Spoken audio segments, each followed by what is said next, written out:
Have you ever heard of rheumatic heart disease, also known as RHD? It's a condition that's not as widely known as, say, heart attacks or strokes, but it's a significant health concern nonetheless.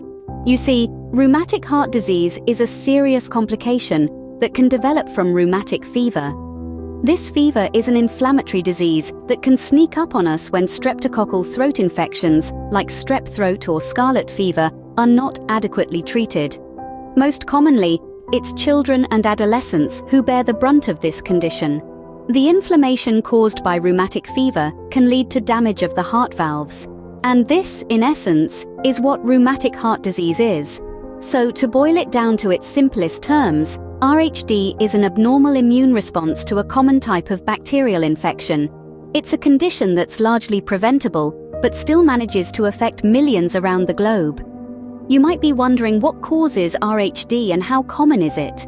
Well, the root cause of rheumatic heart disease is an abnormal immune response to an infection with Group A Streptococcus bacteria, the very strains that cause strep throat or scarlet fever. The immune system, in its attempt to fight off the bacterial infection, can trigger inflammation that affects various parts of the body, most critically, the heart. Now, let's talk about prevalence. RHD is most common in developing countries and among socioeconomically disadvantaged populations, where access to healthcare and antibiotics is limited. It's a sad truth that these conditions can create a hotbed for diseases like RHD. Conversely, the incidence of RHD has decreased in industrialized nations, thanks to improved living conditions and prompt treatment of streptococcal infections. While RHD is less common in industrialized nations, it remains a significant health concern worldwide.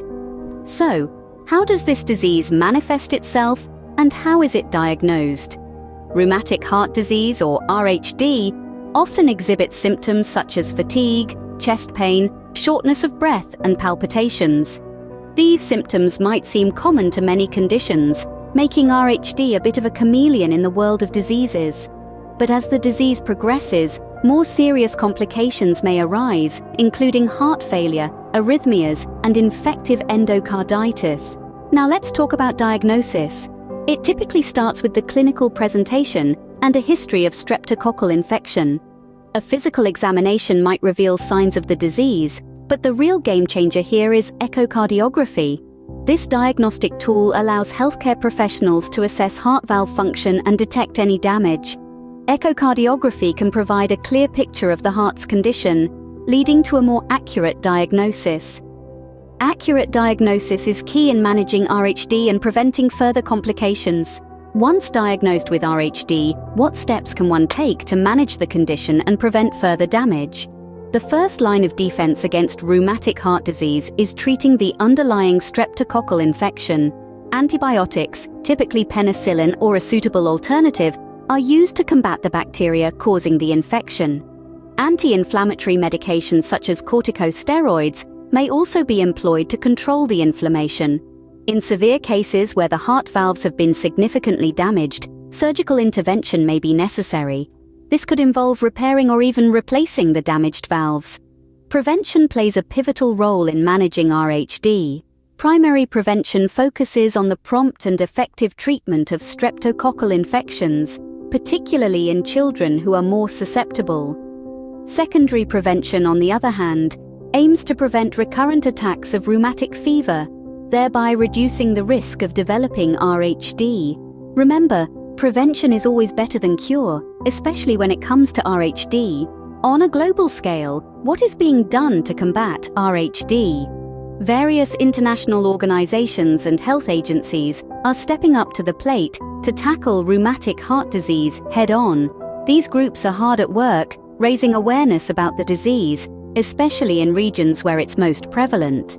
They're sharing knowledge, conducting research, and pushing for policies that can increase access to healthcare and antibiotics.